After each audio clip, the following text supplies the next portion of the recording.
ദൈവനാമത്തിന് മഹത്വം. ജീവമൊഴികളിലേക്ക് സ്നേഹാദരങ്ങളോടെ സ്വാഗതം.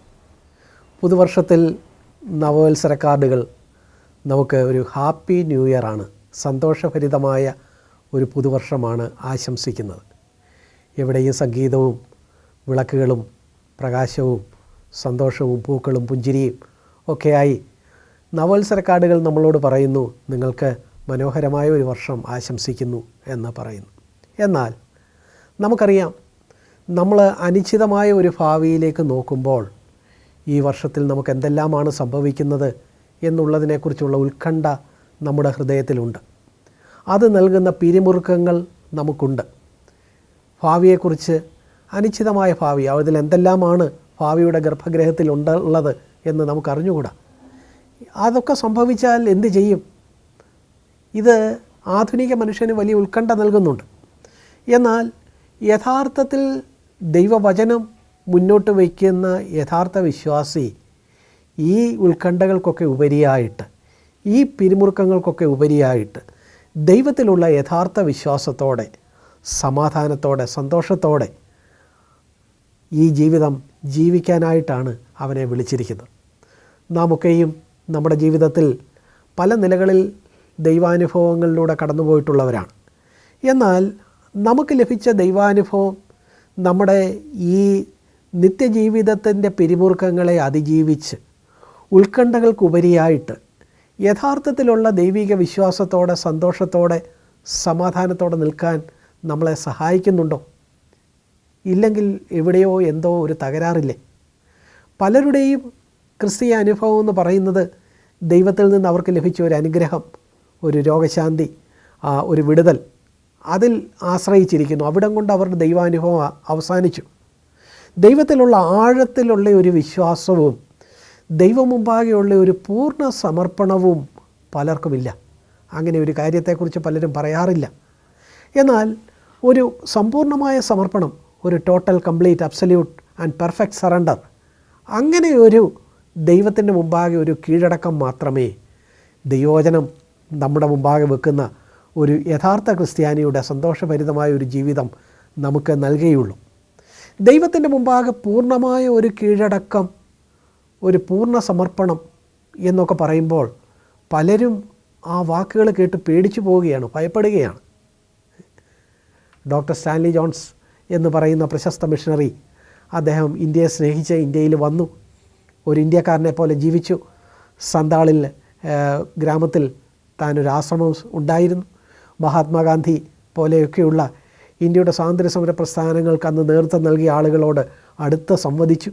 അങ്ങനെയൊക്കെയുള്ള സ്റ്റാൻലി ജോൺസ് തൻ്റെ ഒരു പുസ്തകത്തിൽ താൻ പറയുന്ന ഒരു അനുഭവം ഇതിനോടുള്ള ബന്ധത്തിൽ ചിന്തിക്കുന്നത് പ്രയോജനമായിരിക്കുമെന്ന് കരുതുന്നു. സ്റ്റാൻലി ജോൺസിന് എപ്പോഴും ആളുകളുടെ മുമ്പാകെ ഒരൊറ്റ സന്ദേശമേ ഉള്ളൂ, ഒരു ടോട്ടൽ സറണ്ടർ, പൂർണ്ണമായ കീഴടക്കം, ദൈവം മുമ്പാകെ പൂർണ്ണമായ ഒരു കീഴടക്കം. അതാണ് അദ്ദേഹം മിക്കപ്പോഴും പറയാറുള്ളത്. അദ്ദേഹം ഒരു ദിവസം താൻ ഇതേ പ്രസംഗം, ഒരു പൂർണ്ണ സമർപ്പണത്തെക്കുറിച്ചുള്ള പ്രസംഗം കഴിഞ്ഞ് പൂർത്തിയാക്കി താൻ പിന്തിരിയുമ്പോൾ സദസ്സിലുണ്ടായിരുന്ന ഒരു ബ്രിഗേഡിയർ സ്റ്റാൻലി ജോൺസിനെ സമീപിച്ചു. അദ്ദേഹം പറഞ്ഞു, മിഷണറി, നിങ്ങളുടെ പ്രസംഗം മുഴുവൻ ഞാൻ കേട്ടു, സന്തോഷം, കൊള്ളാം. പക്ഷേ ഞങ്ങൾ പട്ടാളക്കാരെ പേടിപ്പിക്കുന്ന ഒരു വാക്ക് അതിൻ്റെ അകത്തുണ്ടായിരുന്നു. അപ്പോൾ സ്റ്റാൻലി ജോൺസ് ചോദിച്ചു, എന്താ ആ വാക്ക്? അപ്പോൾ ആ ബ്രിഗേഡിയർ പറഞ്ഞു, സറണ്ടർ, കീഴടക്കം എന്ന വാക്കാണ് ഞങ്ങൾ പട്ടാളക്കാരെ ഏറ്റവും കൂടുതൽ പേടിക്കുന്നത്. ശത്രുവിൻ്റെ മുമ്പാകെ കീഴടങ്ങിയാൽ തീർന്നു. സറണ്ടർ എന്ന വാക്കാണ് ഞങ്ങളുടെ ഏറ്റവും വലിയ പേടി സ്വപ്നം. നിങ്ങൾ ഇന്ന് രാത്രി പ്രസംഗിച്ചത് മുഴുവൻ സറണ്ടറിനെ കുറിച്ചാണ് എന്ന് ബ്രിഗേഡിയർ പറഞ്ഞു. നമ്മൾ പലരും ഒരു പട്ടാള അനുഭവങ്ങൾ നമുക്കില്ല. എന്നാൽ നമ്മളും ഒരർത്ഥത്തിൽ ദൈവം മുമ്പാകെ പൂർണ്ണമായ ഒരു കീഴടക്കം എന്ന് പറയുമ്പോൾ ആ കീഴടക്കം എന്ന വാക്കിനെ അബോധപൂർവമായാണെങ്കിലും പേടിക്കുന്നില്ലേ? ദൈവത്തിന് മുമ്പാകെ കീഴടങ്ങിയാൽ ജീവിതത്തിൻ്റെ എല്ലാ രസവും തീർന്നു. ദൈവം നമ്മുടെ ജീവിതത്തെ കുട്ടിച്ചോറാക്കി മാറ്റും. അത് നമുക്ക് നമ്മുടേതായ ഒരു ജീവിതം ജീവിക്കാൻ കഴിയില്ല എന്നൊക്കെയുള്ള അബോധപൂർവമായ പേടിയാണ് പലരെയും ഒരു പൂർണ്ണ സമർപ്പണത്തിൽ നിന്ന് പിന്തിരിപ്പിക്കുന്നത്. എന്നാൽ അത് വാസ്തവത്തിൽ അങ്ങനെയാണോ? ദൈവത്തെക്കുറിച്ചുള്ള യഥാർത്ഥ ബോധ്യമില്ലാത്തത് കൊണ്ടാണ് ദൈവത്തിന് മുമ്പാകെ കീഴടങ്ങുന്നത് പലർക്കും ഒരു പേടി സ്വപ്നമായിരിക്കുന്നത്.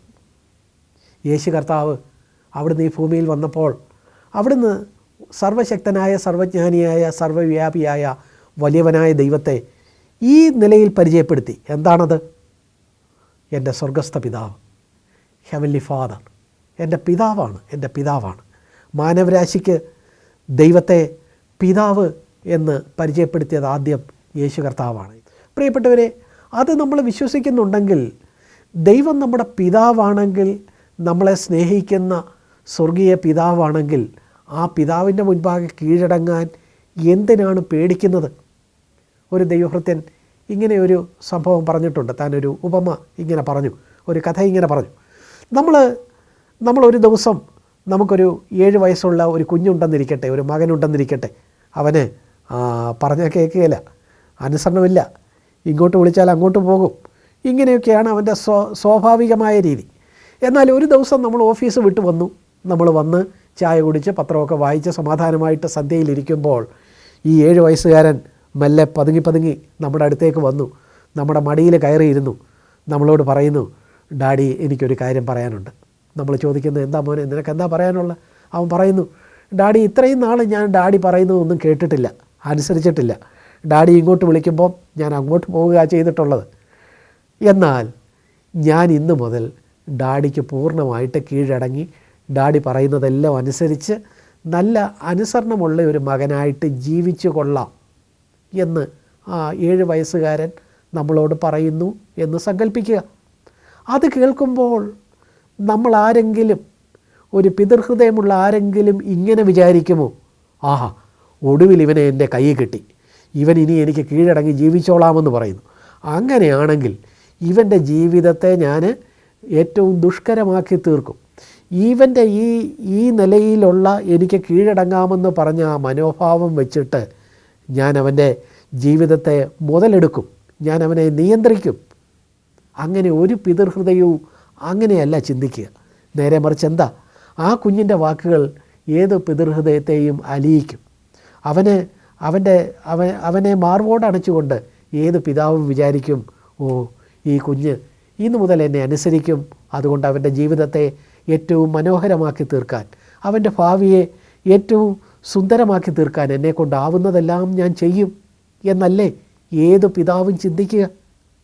നോക്കുക, മനുഷ്യരായ നമ്മൾ പിതാക്കന്മാർ അങ്ങനെയാണ് ചിന്തിക്കുന്നതെങ്കിൽ സ്വർഗീയ പിതാവ് തൻ്റെ മുൻപാകെ കീഴടങ്ങിയ ഒരുവൻ്റെ ജീവിതത്തെ ദുഷ്കരമാക്കി തീർക്കാനായിട്ട് ശ്രമിക്കുമോ? അവൻ്റെ സമർപ്പണത്തിൻ്റെ വാക്കുകൾ വെച്ച് അവനെ മുതലെടുക്കാൻ നോക്കുമോ? ഇല്ല. അവൻ്റെ ജീവിതത്തെ കൂടുതൽ സന്തോഷഭരിതവും സമാധാനപൂർണവുമാക്കാൻ മാത്രമേ ആ സ്വർഗീയ പിതാവ് ശ്രമിക്കുകയുള്ളൂ. അങ്ങനെയല്ലേ? അങ്ങനെയാണെങ്കിൽ നമുക്ക് നമ്മുടെ പിതാവിൻ്റെ മുമ്പാകെ, സ്വർഗീയ പിതാവിൻ്റെ മുമ്പാകെ ഒരു പൂർണ്ണ സമർപ്പണത്തിലേക്ക് വരാൻ ഇനി എന്താണ് നമ്മളെ തടസ്സപ്പെടുത്തുന്നത്? അങ്ങനെ ഒരു പൂർണ്ണ സമർപ്പണം ദൈവവചനം നമ്മുടെ മുമ്പിൽ വെക്കുന്ന യഥാർത്ഥ സന്തോഷവും ഈ ആധുനിക കാലത്തിൻ്റെ ഉത്കണ്ഠകൾക്കുപരിയായിട്ട് പിരിമുറുക്കങ്ങളില്ലാതെ സമാധാനത്തോടെ, സമചിത്തതയോടെ, സംയമനത്തോടെ കാര്യങ്ങളെ നോക്കിക്കാണാനും നിർമ്മമതയോടെ കാര്യങ്ങളെ വീക്ഷിക്കാനും ഒക്കെ നമ്മളെ പ്രേരിപ്പിക്കുമെങ്കിൽ അങ്ങനെ ഒരു അനുഭവമല്ലേ നമുക്ക് വേണ്ടത്?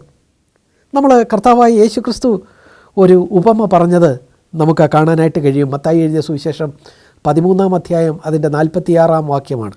ഞാനത് വായിക്കുന്നു. പിന്നെയും സ്വർഗരാജ്യം നല്ല മുത്ത് അന്വേഷിക്കുന്ന ഒരു വ്യാപാരിയോട് സദൃശം. അവൻ വിലയേറിയ ഒരു മുത്ത് കണ്ടെത്തിയാറെ ചെന്ന് തനിക്കുള്ളതൊക്കെയും വിറ്റ് അത് വാങ്ങി. ഈ മുത്ത് വാങ്ങിയ വ്യാപാരി സ്വർഗമാണെന്നും ആ മുത്ത് യഥാർത്ഥത്തിൽ മനുഷ്യരായ നമ്മളാണെന്നും ഒക്കെ വ്യാഖ്യാനിക്കാറുണ്ട്.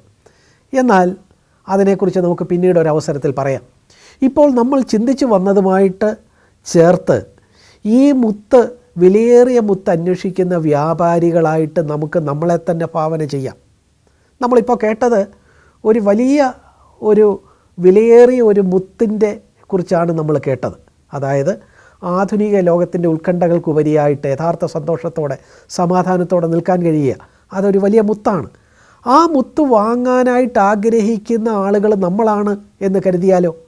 അങ്ങനെയാണെങ്കിൽ നമ്മൾ ദൈവത്തിലുള്ള പൂർണ്ണ ആശ്രയം അതാണ് ആ വലിയ മുത്ത് എങ്കിൽ അതന്വേഷിച്ച് നമ്മൾ ചെല്ലുന്നു, ദൈവാനുഭവം നമ്മൾ വാങ്ങാനായിട്ട് ചെല്ലുന്നു.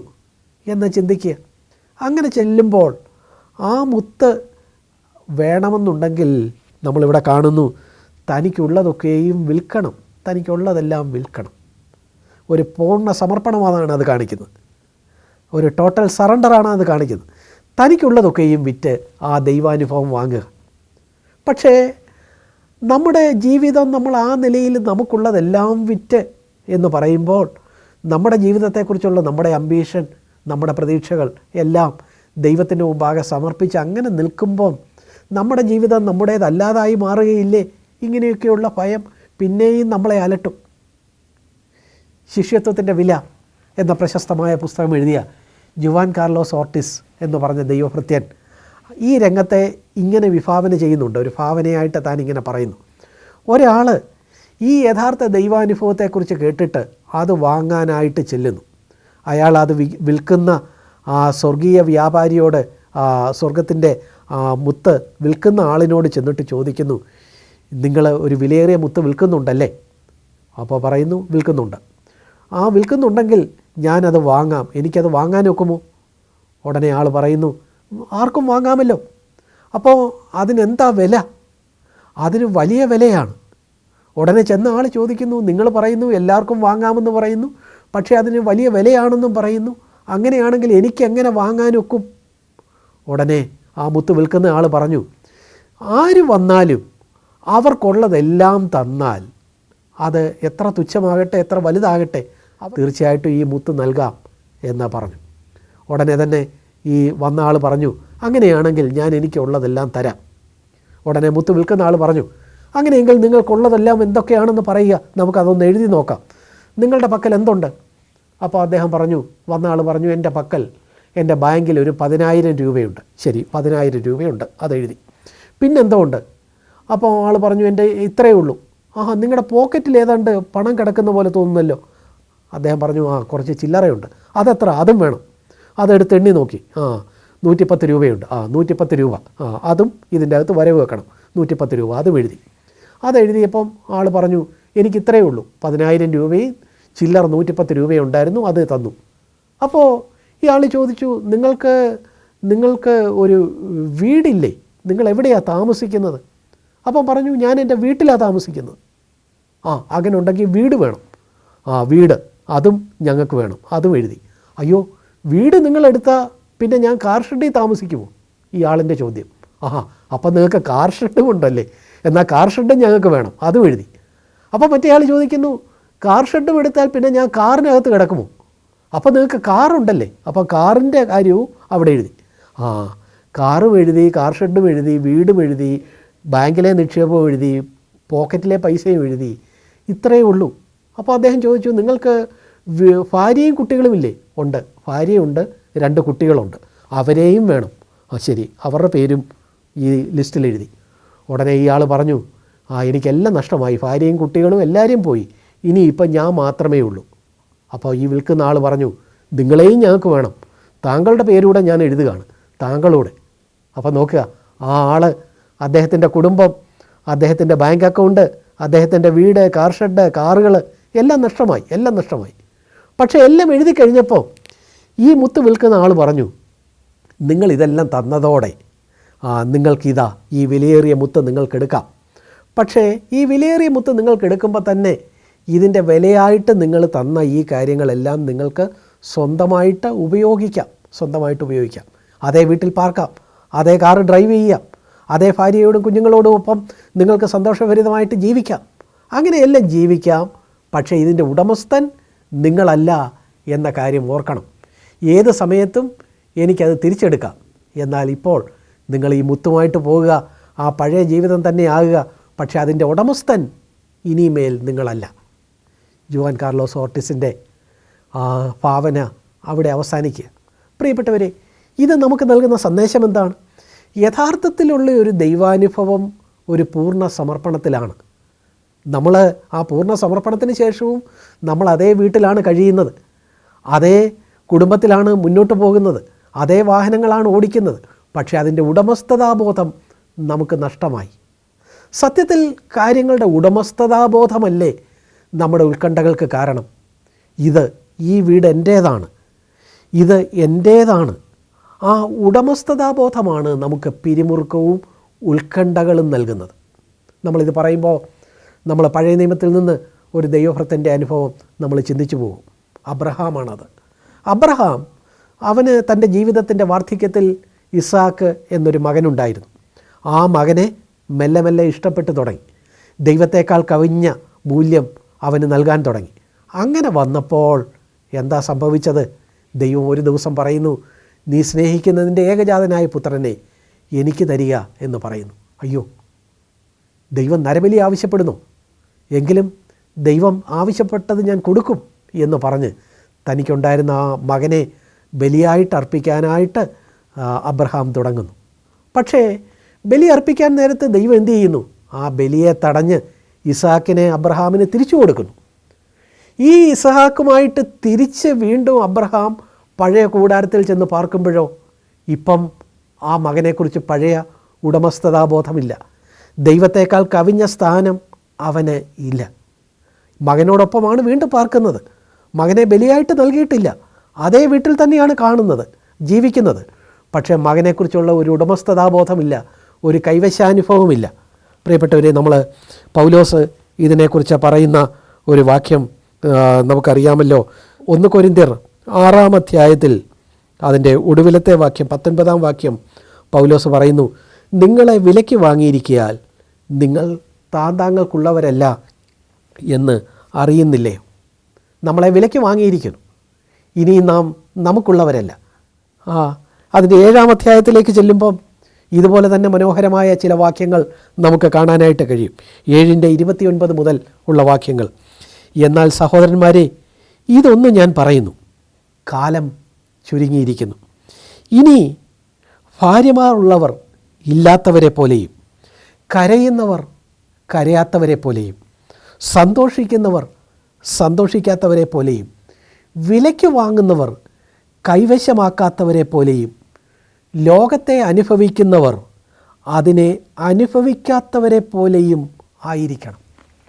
ഒരു തരത്തിൽ നോക്കുക, ഭാര്യമാരുള്ളവർ ഭാര്യമാരില്ലാത്തവരെ പോലെ, കരയുന്നവർ കരയാത്തവരെ പോലെ, സന്തോഷിക്കുന്നവർ സന്തോഷിക്കാത്തവരെ പോലെ, വിലയ്ക്ക് വാങ്ങുന്നവർ അതിനെ പൊസസ് ചെയ്യുന്നില്ല. ലോകത്തെ അനുഭവിക്കുന്നുണ്ട്, പക്ഷേ അനുഭവിക്കുന്നില്ല. ഒരു ഔട്ട്സൈഡറെ പോലെ ഈ ലോകത്തിലാണ് ജീവിക്കുന്നത്, പക്ഷേ ഈ ലോകത്തിൽ നിന്ന് മാറി നിൽക്കുന്ന ഒരാളെ പോലെ, ഇതിനെക്കുറിച്ചൊന്നും ഒരു ഉടമസ്ഥതാബോധമില്ലാത്തതുപോലെ, ഞാനും എനിക്കുള്ളതും പൂർണ്ണമായിട്ട് ദൈവത്തിൻ്റേതാണ്, അവിടുന്നാണ് ഇതിൻ്റെ ഉടമസ്ഥൻ. അങ്ങനെ ഒരു മനോഭാവം വാങ്ങുന്നവർ, വിലയ്ക്ക് വാങ്ങുന്നവർ കൈവശമാക്കാത്തവരെ പോലെ. നാം ഈ ലോകത്ത് തന്നെയാണ് പിന്നെയും ജീവിക്കുന്നത്. ഈ പൂർണ്ണ സമർപ്പണത്തിന് ശേഷവും നമ്മൾ ഇതേ ലോകത്ത്, ഇതേ വീട്ടിൽ, ഇതേ ജോലി ചെയ്തുകൊണ്ട് ഇതേ നിത്യജീവിതത്തിലൂടെ തന്നെ കടന്നു പോകും. ഈ കാര്യങ്ങളൊക്കെ നമുക്ക് കൈകാര്യം ചെയ്യാം.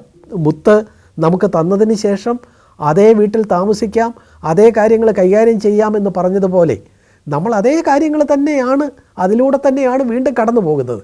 പക്ഷേ അവയെക്കുറിച്ചുള്ള ഉടമസ്ഥതാബോധം നമുക്കില്ല. എബ്രായർക്ക് എഴുതിയ ലേഖനം 11-ാം അധ്യായത്തിൽ നമ്മൾ ദൈവത്തിനായിട്ട് ജീവിച്ച ദൈവഭൃത്യന്മാരുടെ അനുഭവങ്ങളെ നമ്മൾ കാണുന്നുണ്ടല്ലോ. അതിൻ്റെ 9-ാമത്തെ വാക്യം അബ്രഹാമിനെക്കുറിച്ച് കാണുന്നു. വിശ്വാസത്താൽ അവൻ വാഗ്ദത്ത ദേശത്ത് ഒരു അന്യദേശത്ത് എന്നതുപോലെ. നോക്കുക, സ്വന്തം ദേശമാണ്, തനിക്ക് വാഗ്ദാനം കിട്ടിയ ദേശമാണ്, പക്ഷേ ആ വാഗ്ദാന ദേശത്ത് ഒരു അന്യദേശത്ത് എന്ന പോലെ, ഒരു ഔട്ട്സൈഡറെ പോലെ. ഈ ലോകത്തിലാണ് നമ്മൾ ജീവിക്കുന്നത്, പക്ഷേ ഈ ലോകക്കാരനല്ല. മത്സ്യം വെള്ളത്തിലാണ് കിടക്കുന്നത്, പക്ഷേ മത്സ്യം ശ്വസിക്കുന്നതോ മുകളിലുള്ള അന്തരീക്ഷത്തിലെ വായുവാണ്, അല്ലാതെ ആ വെള്ളത്തിലെ വായുവിൻ്റെ അംശമല്ല അത് ശ്വസിക്കുന്നത്. ഒരു നീന്തൽക്കാരൻ, ഒരു ഡൈവ് ചെയ്യുന്ന ഒരാൾ, അയാൾ വെള്ളത്തിലൂടെ ഊളിയിട്ട് പോകുന്നു, പക്ഷേ അയാൾ ശ്വസിക്കുന്നത് എന്താണ്? അയാളുടെ ചുമലിൽ, അയാളുടെ പുറത്ത് അയാൾ കെട്ടിവെച്ചിട്ടുള്ള ഒരു ഓക്സിജൻ സിലിണ്ടറിൽ നിന്നാണ് താൻ ശ്വാസോച്ഛ്വാസം എടുക്കുന്നത്, അല്ല വെള്ളത്തിൽ നിന്നല്ല. നാം ഈ ലോകത്തിലാണ് ജീവിക്കുന്നത്, പക്ഷേ ഉയരത്തിലെ വായു ശ്വസിച്ചുകൊണ്ട് ഈ വെള്ളത്തിൽ ജീവിക്കുന്ന ആ നീന്തൽക്കാരനെ പോലെ, ഈ വെള്ളത്തിൽ കഴിയുമെങ്കിലും വെള്ളത്തിൻ്റെ ഭാഗമല്ലാത്ത മത്സ്യത്തെ പോലെ, ഈ ലോകത്ത് ജീവിക്കുമ്പോഴും ലോകക്കാരനല്ലാത്തവരെ പോലെ ജീവിക്കുന്ന ആളുകളെക്കുറിച്ചാണ് എബ്രായർക്ക് എഴുതിയ ലേഖനം 11-ാമത്തെ അധ്യായത്തിൽ നമ്മൾ കാണുന്നത്. അബ്രഹാമിനെക്കുറിച്ച് കാണുന്നു, വാഗ്ദത്ത ദേശത്ത് ഒരു അന്യദേശത്തെന്ന പോലെ അവൻ ജീവിച്ചു. അവൻ യാക്കോബിനോടും ഇസാക്കിനോടും യാക്കോബിനോടും കൂടെ കൂടാരങ്ങളിൽ പാർത്തുകൊണ്ട് ദൈവം ശില്പിയായി നിർമ്മിച്ചതും അടിസ്ഥാനങ്ങളുള്ളതുമായ നഗരത്തിനായിട്ട് താനെ കാത്തിരുന്നു. അവിടെ താഴേക്ക് നമ്മൾ കാണുമ്പോൾ അതിൻ്റെ 38-ാമത്തെ വാക്യം, ഈ നിലയിൽ ജീവിച്ച വിശ്വാസവീരന്മാരെക്കുറിച്ച് പറഞ്ഞിട്ട് ഈ ലോകം അവർക്ക് യോഗ്യമായിരുന്നില്ല. അവരെ ഇവിടെ തന്നെ ഒരു പരദേശികളെപ്പോലെ ജീവിച്ചു. അങ്ങനെ ഒരു ജീവിതം, പ്രിയപ്പെട്ടവരെ, അങ്ങനെയാണെങ്കിൽ നമ്മൾ ഈ ജീവിതം ജീവിക്കുമ്പോൾ തന്നെ ഈ ജീവിതത്തിൻ്റെ ഉടമസ്ഥർ നമ്മളല്ല എന്ന് നമുക്ക് തോന്നിയാൽ നമുക്ക് പിന്നെ ഈ നിത്യജീവിതം നൽകുന്ന ഉത്കണ്ഠകളും പിരിമുറുക്കങ്ങളും നമുക്ക് ഉണ്ടായിരിക്കുകയില്ല. അതുപോലെ തന്നെ ഈ ജീവിതത്തിൽ നമുക്കെതിരെ ചില ആളുകൾ ചിലത് ചെയ്തെന്നിരിക്കട്ടെ, നമ്മളോട് മോശമായി പെരുമാറിയെന്നിരിക്കട്ടെ, നമ്മളെ വേണ്ടതുപോലെ ഗൗനിച്ചില്ലെന്നിരിക്കട്ടെ, നമുക്കതിനെക്കുറിച്ചൊരു വാശിയോ വൈരാഗ്യമോ ഉണ്ടാവുകയില്ല. സമ്പൂർണ്ണ സമർപ്പണം നമുക്ക് നൽകുന്ന സ്വാതന്ത്ര്യമാണത്. ഈ ജീവിതത്തിലാണ് നമ്മൾ ജീവിക്കുന്നത്. പക്ഷേ നമ്മളോട് മോശമായി പെരുമാറിയവർ, നമ്മളോട് തെറ്റായി കാര്യങ്ങൾ ചെയ്തവർ, അവരെക്കുറിച്ച് നമുക്ക് പരാതിയില്ല. കാരണം ഈ ജീവിതത്തിൻ്റെ യഥാർത്ഥ ഉടമസ്ഥൻ ദൈവമാണ്. നമ്മൾ കർത്താവായ യേശുക്രിസ്തു മത്തായി എഴുതിയ സുവിശേഷം 5-ാം അധ്യായത്തിൻ്റെ 8-ാമത്തെ വാക്യത്തിൽ തൻ്റെ പർവ്വത പ്രസംഗത്തിൽ പറഞ്ഞ ഒരു വാക്യം നമുക്ക് നോക്കാം. ഹൃദയശുദ്ധിയുള്ളവർ ഭാഗ്യവാന്മാർ, അവർ ദൈവത്തെ കാണും. ഇവിടെ കർത്താവ് പറയുന്നത്, യഥാർത്ഥത്തിലുള്ള ഹൃദയശുദ്ധിയുള്ളവർ എവിടെയും ദൈവത്തെയാണ് കാണുന്നത്. നമ്മൾ പലപ്പോഴും നമ്മുടെ പ്രശ്നം, നമുക്ക് നേരെ തെറ്റായിട്ട് പെരുമാറുന്ന ആളുകളെ നമ്മൾ അവരായിട്ടാണ് കാണുന്നത്. നമുക്കുണ്ടാകുന്ന പ്രതികൂല സാഹചര്യങ്ങളെ ആ സാഹചര്യങ്ങളായിട്ടാണ് കാണുന്നത്. എന്നാൽ യഥാർത്ഥത്തിൽ ഹൃദയശുദ്ധിയുള്ളവർ ഭാഗ്യവാന്മാർ, അവർ ദൈവത്തെ കാണും. ഏത് രംഗത്തും അവർ ദൈവത്തെയാണ് കാണുന്നതെങ്കിൽ അതെത്രയോ അനുഗ്രഹീതമായ ഒരു കാര്യമാണ്. അപ്പോൾ നമുക്ക് നമ്മളെ ഉപദ്രവിക്കുന്ന ആളുകളെയല്ല കാണുന്നത്, അത് ദൈവം അങ്ങനെ അനുവദിച്ചു എന്നുള്ള നിലയിൽ നമ്മളിതിനെ കണ്ടാൽ അതെത്രയോ അനുഗ്രഹീതമായ ഒരു ജീവിതമായിരിക്കും. അനുഭവങ്ങളെക്കുറിച്ച് വളരെ മനോഹരമായ ഒരു കവിത ഞാൻ വായിച്ചിട്ടുണ്ട്. നിഷാപൂരിലെ പേർഷ്യൻ കവിയായിരുന്ന അറ്ററിൻ്റെ കാലത്ത് അദ്ദേഹത്തിനുണ്ടായ ഒരു അനുഭവത്തോട് ചേർത്ത് എഴുതപ്പെട്ട ഒരു കവിതയാണ്. അറ്ററിൻ്റെ രാജാവ് ഒരിക്കൽ അറ്ററിനോട് പറഞ്ഞു, ഏത് രംഗത്തും എനിക്ക് സന്തോഷമായിരിക്കാവുന്ന ഒരു കൊച്ചു വചനം പറഞ്ഞു തരണം, അത് ഞാൻ എൻ്റെ മോതിരത്തിൽ എഴുതി വെക്കാമെന്ന് പറഞ്ഞു. ഉടനെ അദ്ദേഹം ആലോചിച്ച് മറ്റ് പണ്ഡിതന്മാരുമായിട്ട് ആലോചിച്ചിട്ട് പറഞ്ഞു, ഏത് സാഹചര്യത്തിലും പ്രഭു ഈ വചനം എഴുതി വെച്ചാട്ട് ഇതും മാറിപ്പോകും, ദിസ് ഷാൽ പാസ് അവേ. അപ്പോൾ രാജാവ് അത് ഇഷ്ടപ്പെട്ടു. രാജാവ് തൻ്റെ മുദ്രമോതിരത്തിൽ അത് എഴുതി വെച്ചു. സന്തോഷത്തിൻ്റെ അവസരം വന്നപ്പോൾ രാജാവ് അതിൽ നോക്കിയപ്പോൾ എന്താ, ഇതും മാറിപ്പോകും, സന്തോഷത്തിൻ്റെ അവസരം മാറിപ്പോകും, ദിസ് ഷാൽ പാസ് അവേ. ദുഃഖത്തിൻ്റെ അനുഭവങ്ങൾ വന്നു. ഉടനെയും രാജാവ് തൻ്റെ മോതിരത്തെ നോക്കിയപ്പം അവിടെയും കാണുന്നത് ഇതും മാറിപ്പോകും. ദുഃഖത്തിൻ്റെ അവസരങ്ങളിൽ അതിര് കടന്ന് ദുഃഖിക്കുന്നില്ല, കാരണം ഇതെല്ലാം മാറിപ്പോകും എന്നാണല്ലോ ആ കൊച്ചു വാചകം.